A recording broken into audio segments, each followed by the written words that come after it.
After being hit by a car and suddenly forced into a life in a wheelchair, my husband handed me divorce papers that were already filled out. You got yourself into that wheelchair because of your carelessness. I don't want to deal with caregiving. Please, let's get a divorce. I have no intention of cleaning up your mess. I was engulfed in darkness as my husband coldly uttered these words. Despite supporting him for 40 years, I couldn't forgive this treatment. A flame of anger ignited within me. My name is Mary. I just celebrated my 60th birthday recently. I've been married to George, who is 3 years older than me, for 40 years. We met during my community college days. Back then, I enjoyed drinking coffee at the small cafe he owned. His parents ran the cafe, and George, with his smart appearance, worked as a waiter. He listened to me in a friendly way, even when he wasn't interested, and I was attracted to his friendly way of talking to any customer. Over a year, I made my move, and we started dating. After I graduated, we decided to get married. Some friends said it was too soon, but I wanted to reassure my elderly grandmother who raised me, so we registered our marriage. As I had braced myself for, my grandmother passed away, content after seeing our wedding, leaving me with only an uncle in some distant town as my remaining family. But I was not lonely. Because George's parents treated me like their own daughter. We lived together at my husband's parents' house, a 10-minute walk from the cafe. I felt really comfortable and experienced the happiness of my family. George's parents were strict yet kind in teaching me the ropes of the business, and a year into our marriage, our lovely daughter, Lisa, was born, bringing me immense happiness. Soon after, the economic bubble began, and George's parents retired, probably wanting to pass on the cafe during the good times. They moved to a vacation home they had apparently bought, and while I felt lonely, I sent them off with a smile, respecting their decision. The cafe soon became George's in name and reality, and I joined him in running it. Luckily, I had been thoroughly trained by his parents in everything from the menu to bookkeeping right after our marriage. George had also learned by their side, and with our loyal customers, the cafe's business was stable. However, as the national economy improved and without his parents' oversight, George started to neglect his work. Just going out for a bit. What? It's almost lunchtime. Don't you see my back turned? As he hurriedly left the cafe, I showed him our daughter, peacefully sleeping in her baby carrier. Believing in the so-called 3-year myth that children should not be away from their parents before age 3, George had insisted that I carry our young daughter to the cafe. If you're gone, and she gets fussy or dirty her diaper, there'll be no one to serve the customers if I have to step away. That's going to be a problem. It'll be fine. It's mostly regular anyway. They won't mind waiting a bit, or if we cut some corners, not with our prices. Oh my gosh. I was speechless at his careless attitude, unbecoming of someone in the food service industry. But he wasn't entirely wrong. In those days of rare economic boom, our customers were spending freely. Our menu items, ranging from a few dollars to just over 10.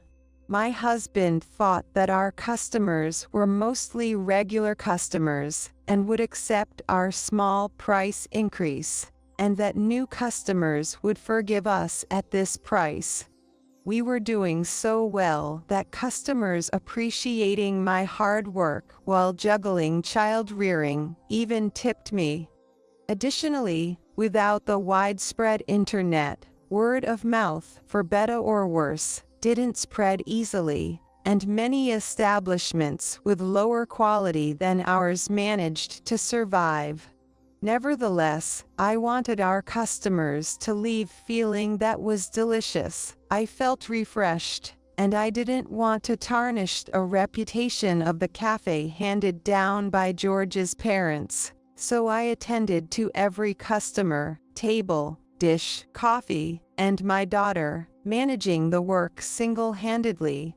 The small cafe, especially without a peak time, was manageable by me alone, and thanks to the economic boom, we made a good profit. But that was the problem. Hey, there's an order, a new customer, 2 sandwich sets with coffee. No, I can make them right now. You handle it. So, about that horse I bet on. It hit big. Stunned, I bustled about while George casually brushed me off and continued chatting with regulars across the counter. Originally, George handled the kitchen, and I managed the customer service, but knowing I could handle all, he increasingly shirked his duties. After finishing the prep work and opening the shop, he would chat with regular customers or read the racing paper, watching me work as if it were someone else's problem. When I complained, he'd say nonchalantly, "You're managing fine on your own, so I don't really need to step in." At times, he would even leave the cafe during business hours to hang out with regulars. Around that time, his parents passed away, and his inheritance rolled in, which probably contributed to his laziness. His neglect wasn't limited to work. Believing that women should handle housework and childcare, he ignored our crying daughter, saying, "Change her diaper, or isn't it time for her meal? Feed her," without lifting a finger to help. As a result, I was left to juggle running the cafe, household chores, and childcare, leading to an exhaustingly busy life. By the time our daughter was in elementary school, the economic bubble finally burst, and customers no longer spent money as freely. Even regulars nudged him, and George finally started to work again, though his work ethic after years of laziness left much to be desired. But I couldn't just point that out without upsetting him. Criticized by me, he'd threatened to use the cafe as leverage in our arguments. Considering his parents' feelings, I had no choice but to back down, swallowing my mounting frustration with George to quietly support him for the cafe's stability and ensure sufficient sales. He still didn't help with household chores or parenting, and his lazy habits persisted. But I told myself supporting him was my role as a wife and worked desperately. Now, after 40 years of marriage, our cafe has survived multiple recessions. Our daughter, who helped as the face of the cafe, has married a wonderful man, moved out, and now has a young son, a responsible mother herself. George and I talked less and enjoyed more time to ourselves, which isn't unusual for couples our age. I even thought our relationship was better than other mature couples, since we still shared meals and slept together, proud of raising our daughter and running the cafe together, despite the ups and downs. The only issue left was succession. One rainy evening, when I hadn't expected it and lacked an umbrella. What should we do? I didn't think it would rain, and I don't have an umbrella. Do you have one? No, I don't. It's not far from home, but I don't want to get wet and catch a cold. I don't want to take that risk at my age. George tossed me the keys to the bike parked at the shop. Get home before it pours. Riding the bike, you'll make it before it gets too bad. I'm heading out for drinks with my friends anyway, so I'll lock up the cafe. He urged me to hurry home. So I left the cafe first, starting dinner. About an hour later, I realized I had left my smartphone at the cafe. With George out drinking with friends, not having my phone even for a night was inconvenient. Rushing back to the cafe, I saw two figures moving in the darkened space and gasped, thinking, "Thieves." While debating calling the police, my hand accidentally turned on the light, and I almost collapsed from under my feet when I saw the two figures in the light.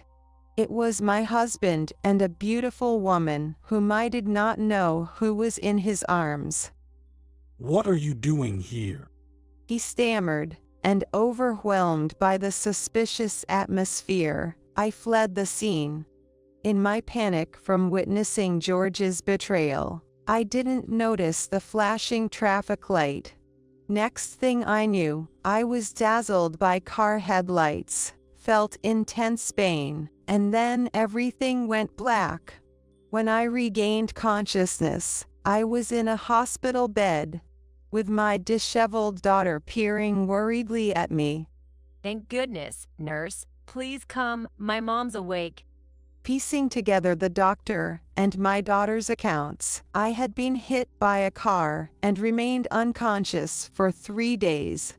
I had no ID, but fortunately, a regular customer at the cafe who witnessed the accident contacted George. My daughter, informed by George, explained the situation to her husband and son, and came to me that day. A few days after waking up, with my family around me in the doctor's office, I faced the harsh reality. I had suffered spinal damage from the accident, and could no longer walk or bathe alone. I needed full-time care and would have to use a wheelchair. Struck speechless by the doctor's words, both George and my daughter seemed unable to hide their shock. But I wasn't weak enough to despair. My daughter's daily visits and support helped me endure the tough rehabilitation and adapt to life in a wheelchair. As I gained mental strength, memories of that dreadful event resurfaced. Who was that woman, and what were they doing in the dark? Even when I tried contacting him using the smartphone my daughter had found and brought to me, I got no response. While contemplating how to confront him, my phone rang. It was a message from George. He seems to have something to tell me. Was it an apology or just excuses? Determined to settle things once and for all, we decided to have a conversation. The next day, George visited my hospital room empty-handed. Since the wheelchair verdict, he hadn't shown his face once, and the first thing he said upon entering wasn't out of concern or care for me but a private room. Talk about luxury. Suppressing my irritation at his insensitivity, I calmly said, I took advantage of an offer from the person responsible for the accident. Besides compensation, they agreed to cover all medical expenses. You played it smart. That must have brought in a pretty penny, huh? What's with that tone? Don't talk about me like I'm some kind of con artist. George responded with a smirk. Don't get mad. It's true a lot of money came in. Makes it easier to bring this up. What? I was speechless as George, sitting in the chair beside the bed, pulled out a small folded paper from his pocket. I hate to spring this on you, but let's get divorced. It was a filled-out divorce form. What? Excuse me. I had to look twice. I couldn't grasp what was happening, totally blindsided by George's actions. I told you I needed to talk to you. Are you serious? Yeah, I've been fed up for a while now. I can run the business just fine on my own, but you always had to butt in, making it unbearable. But that cafe is important to me, given to us by your parents. That's where you're wrong. That cafe is mine. I even thought about selling it because I was sick of your nagging, and you begged me on your knees not to. At that time, after the bubble burst, finding another job was tough, and we had no qualifications. Losing the business would have troubled our daughter, you know that. I've been thinking it's been strange since then. The cafe was passed down to me, yet I can't do anything with it freely because of my family. I flinched at George's shouting. Because of my family, you said. I was dumbfounded, treating our life of mutual support like we were a nuisance. George continued, venting his pent-up frustrations. Even at home, you're always frowning, bitterly poring over the bookkeeping. Also, you used work as an excuse, leaving the housework half done. Well, we both worked, and someone had to do the bookkeeping. That's not all, having to report everything I do, even though I'm not a child, feels ridiculous. As George listed his complaints, my trust in him eroded, replaced by rising anger. Was he trying to ignore his own betrayal? After what he did, I couldn't let him have the last word.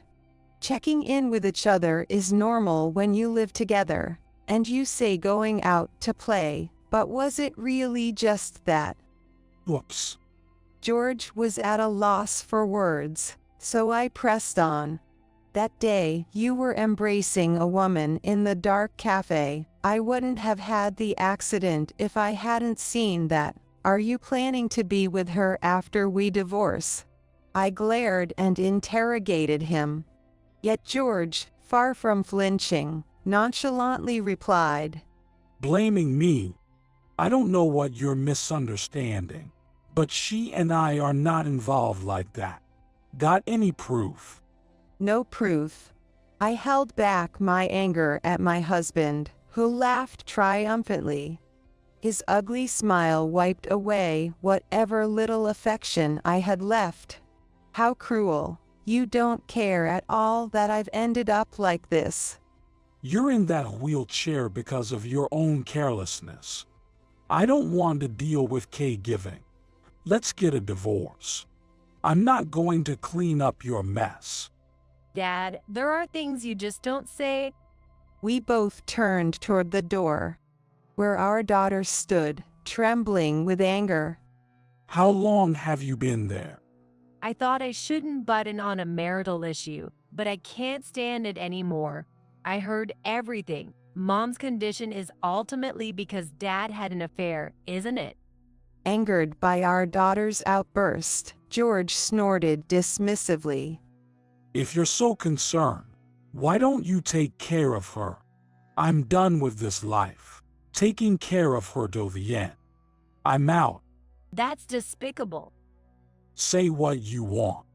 You're not a child anymore. You should have some idea about these things between men and women. My daughter bit her lip. Her eyes burned with anger.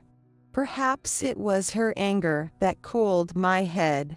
As I looked at the divorce papers, I asked George, what was all my effort for, then? I thought I was doing my best for you. Are you just going to discard me because I'm not useful anymore? It's your annoying self-righteousness that's infuriating. Being free while you were in the hospital reminded me of the good old days. I can't go back to our old life now. This is a good chance for both of us to be free. Fed up with George's view of my accident as an opportunity, I agreed to the divorce. I didn't want to stay with such a man any longer, but I wanted what I was owed. When I brought up the division of assets, he visibly soured, but I managed to get an agreement. I would receive all the compensation from the accident, and in exchange for leaving the house and cafe untouched, I'd take 60% of our savings. Let's just get this over with. I'll withdraw your share now. Sign the divorce papers in the meantime. Saying this, George hurriedly left the room. Alone, I turned to my daughter. I'm sorry for exposing you to this mess, honey, and I'm afraid I'll be a burden until I settle down. Don't worry about it. I'm on your side, Mom. Are you sure about those terms, though? It's fine. Sorry to spring this on you, but could you stop by the house and pack my personal items? Do you remember where everything is? No worries, Mom. I've been cleaning and organizing every time I visit. I know where the valuables are. Leave it to me. After seeing my daughter off, I faced the divorce papers again. I wouldn't let this end on his terms. I realized the tough reality George would face. Later, I signed the divorce papers in front of him. He snatched the document with a satisfied smile.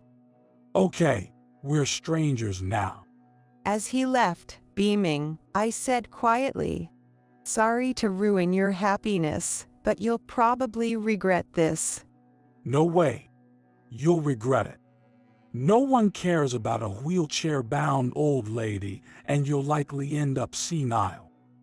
But don't contact me. We're strangers now. Take care. After he left, my daughter messaged that she had finished packing. My decluttering for end-of-life planning paid off, and she was done quickly. She even sent photos of the packed items. The box containing my valuables was also in place. I didn't mind losing the rest. At the same time that I sent my daughter a message of thanks, I received a message from one of my regular customers that she was going to visit me. Perfect timing. Let's add a bit of flair to the thorny path he's chosen. The visitor, known in the neighborhood for loving gossip, spilled the beans without my asking. Apparently, George had bragged about winning a bet, and immediately took a famous club hostess to a casino.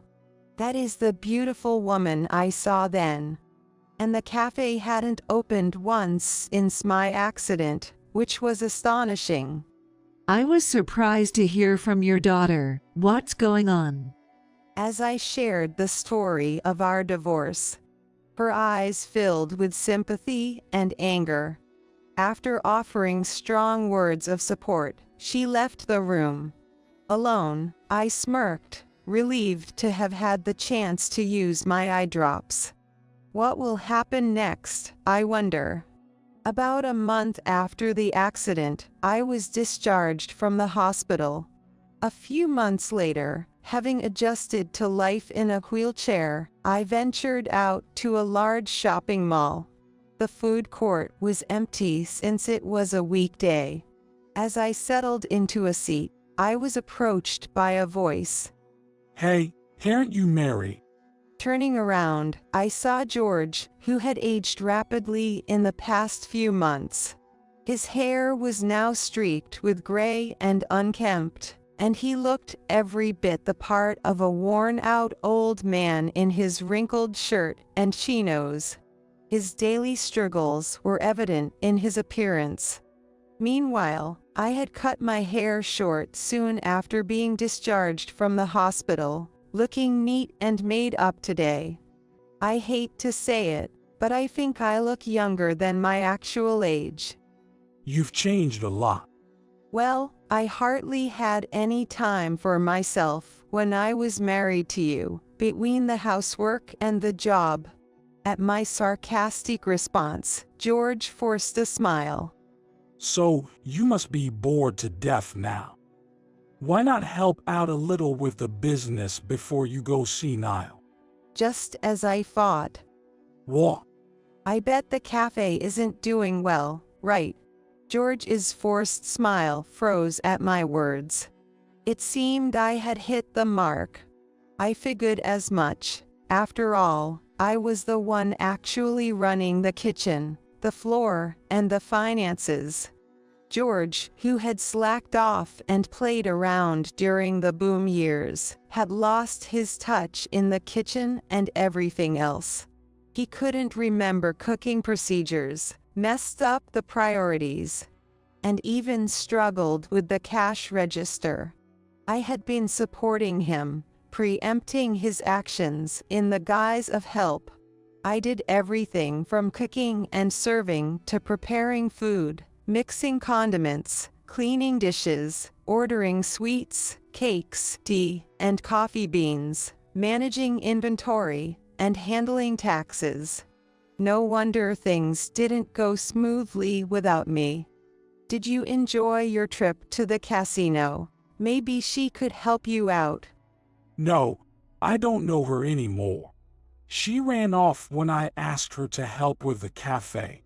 George was half angry, but she was a hostess. Her interest was probably only in George when he was a big spender. Ironically, it was just a fling, just as George had once said. George continued with difficulty. I don't know why, but even the regular old ladies stopped coming. They used to hang around the cafe all the time. I don't get it. It's obvious you made enemies out of the regulars. Really? George seemed to disdain them for lingering due to their chatty nature, but those ladies who stayed long also spent money and were valuable customers of our cafe. It seemed my friend had spread the word about George's betrayal effectively. They were my friends, too, thinking they would come as usual after you cheated on your wife and caused her to have an accident was naive. A cafe run by a cheating husband becomes a target of disdain. That you didn't realize this. I sighed, exasperated. We're short on help, and it's been nothing but losses lately. At this rate, the cafe will go under. Well, we're strangers now, aren't we? It's not my problem. As I tried to move away, George grabbed my wheelchair. Hey. You must have done something. Otherwise, why would everything start going wrong so suddenly? I recoiled, caught off guard, when suddenly I heard. Dad, what in the world are you doing? I looked toward the voice and saw my daughter standing there, puzzled. Oh, Lisa. George quickly let go and approached Lisa with a strained smile, as if nothing had happened. Sorry to spring this on you, but can you live with me? What? We're short-staffed at the cafe, and I can't manage the house, so I need help. If you, the former star of the cafe, return, it could fill the gap left by Mary. If you come, I'll let your whole family live in the family home. There's plenty of room, no need to worry about rent. And eventually, I'll pass the cafe on to you. How about it? It's not a bad deal, right?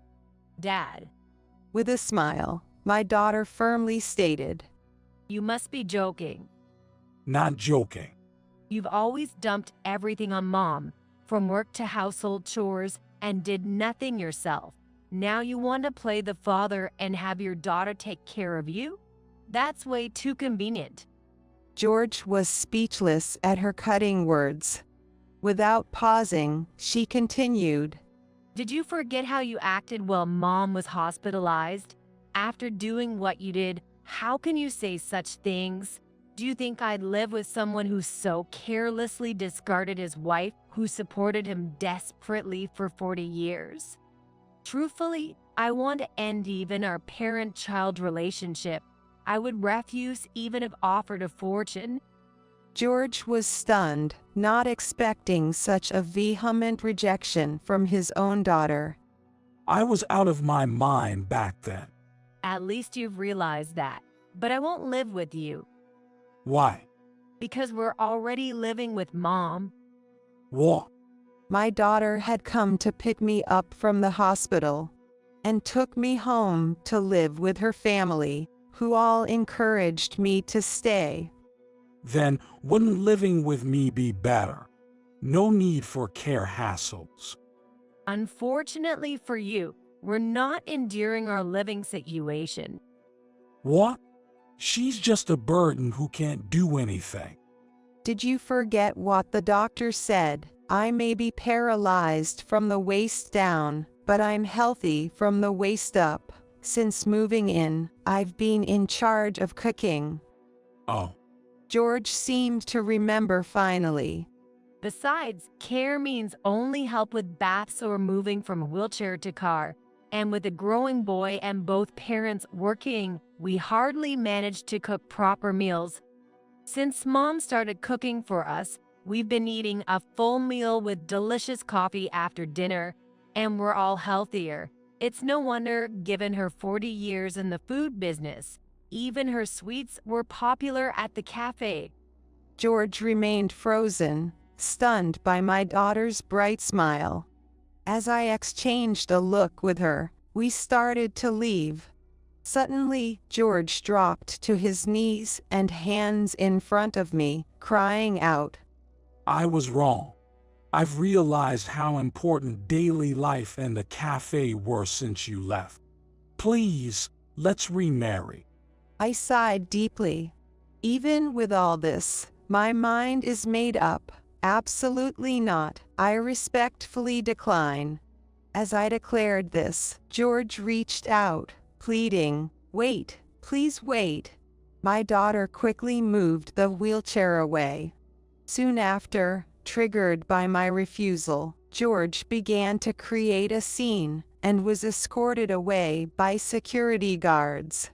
Wanting to avoid further entanglement with him, we left the mall and went elsewhere for a meal. After the ordeal, I felt surprisingly at peace. 6 months later, I heard through the grapevine that George's cafe had closed. He sold his house and tried to increase the money through horse racing, but lost heavily. Now, he lives in an older public housing complex, getting by on a meager pension. Meanwhile, I use my free time to conduct cooking classes, charging only for the ingredients. I held cooking classes wherever there were kitchen facilities. Some schools even started cooking clubs with me as a guest lecturer. With the retro cafe trend, traditional cafe menus are a hit. Although the accident took my lower body's freedom, it led to an unexpectedly happy retirement. I'm reclaiming 40 years of my life, intending to live freely for the rest.